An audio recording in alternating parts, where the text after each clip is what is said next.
Today we're doing it. We are doing it, guys. Today we are reviewing Queens of the Stone Age's newest album, which is called Villains. So that's coming up. So Villains is the newest album of hard rock, psychedelic rock band Queens of the Stone Age. They were founded back in 1998 by founder and key member Josh Homme.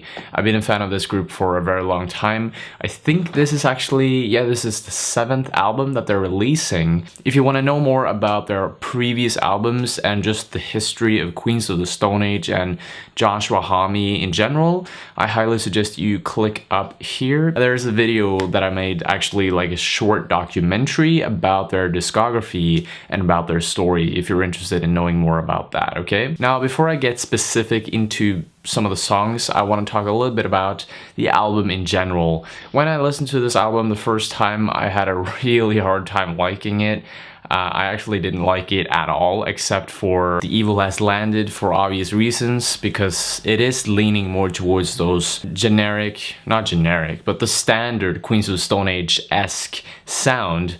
Even Josh Homme has said this in an interview, that The Evil Has Landed is kind of a nostalgic trip for Josh. It's a trip back towards what he was doing before. Now, without any further ado, let's jump right into some of the tracks here. So the first track is called Feet Don't Fail Me Now. This song, like the rest of the songs as well, has this very smooth and clean texture because of the production. The sad thing is that I felt like their quirkiness, the thing that they're very famous for, they're famous for creating these very oddball yet kind of cool riffs.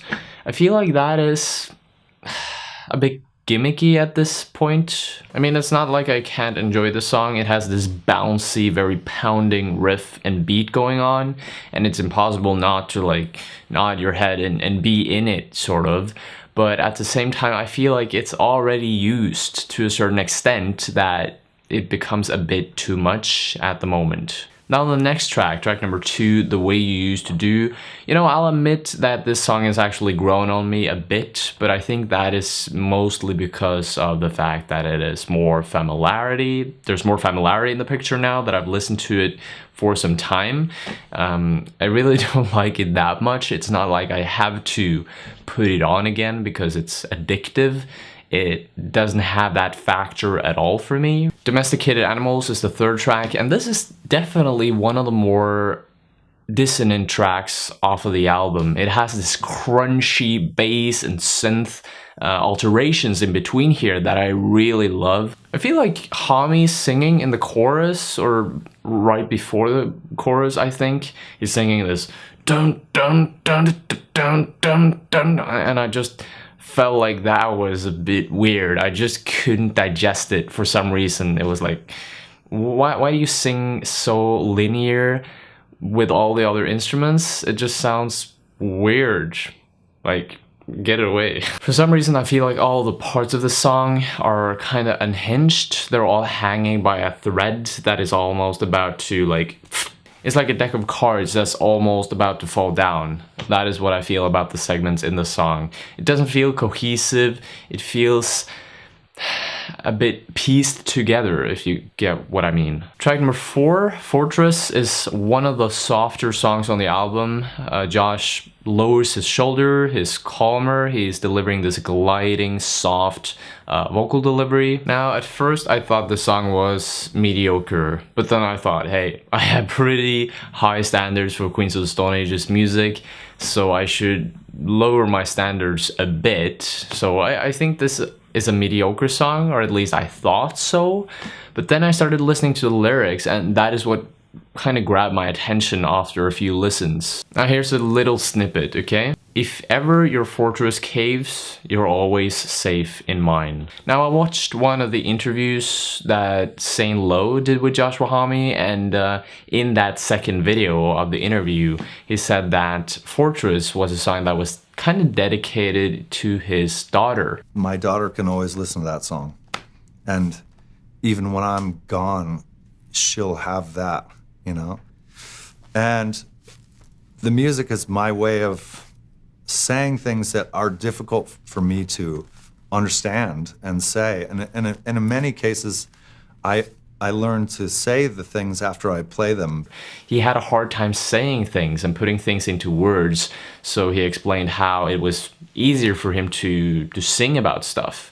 And he looked forward to the day when his daughter would put this on and she would be knowing, she would hear that Joshua Homme would always protect her. Daddy was always there to let her know that if her fortress falls or is sieged or whatever, he will always have a fortress himself where she can be safe.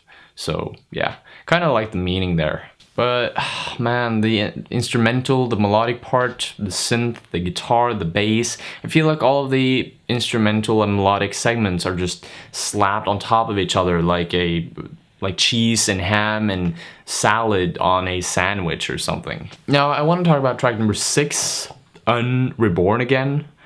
Some of the titles to this album, some of the titles to the songs are just hilarious.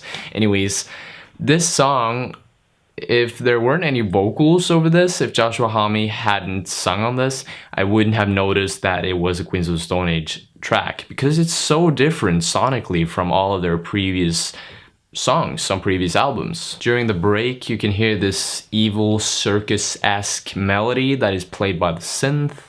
Now, my problem with the song is that it kind of implodes as it unfolds. There's no build of tension here. And that whole orchestral approach of trying to end the song with violins and with horns, I felt like it was just a little over the top, you know? I felt like it was used before and kind of recycled into the song.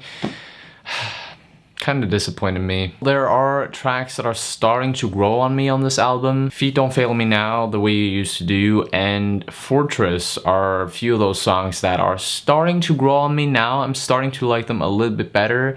The Evil Has Landed, that is a track that I actually like pretty much. There's not a huge concept here on this album. That is one of the preferences that I have, if you haven't noticed already. I love concept albums. They don't need to be concept albums in order to be great, but that is a plus. I think it's good that Queens of the Stone Age are trying out new things. They're going in a completely different direction here, I feel.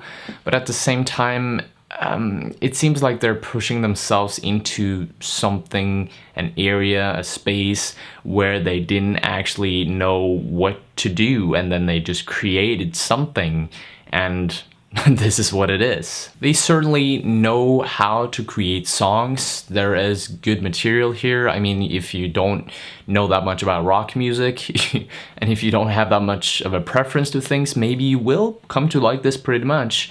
Maybe you will even love it, I don't know. But for me, being a long-time rock enthusiast and Queens of the Stone Age fan, I don't really appreciate this. I don't see the replay value on here. So I'm gonna give this album a 6 out of 10. It was pretty mediocre. There were a few good songs. Some of them actually had the potential of growing on me. So yeah, it's a positive 6 out of 10. Thank you so much for watching, guys. If you like to share, explore, and learn more about rock music from Bandcamp, because that is what I'm doing in general here, then feel free to click the red subscribe button below. Also make sure you hit that bell icon beside the subscribe button, because in that way you'll always get notified when I upload new videos to this beautiful place right here. Thank you for watching, guys. Hope to see you later. Stay tuned. Bye.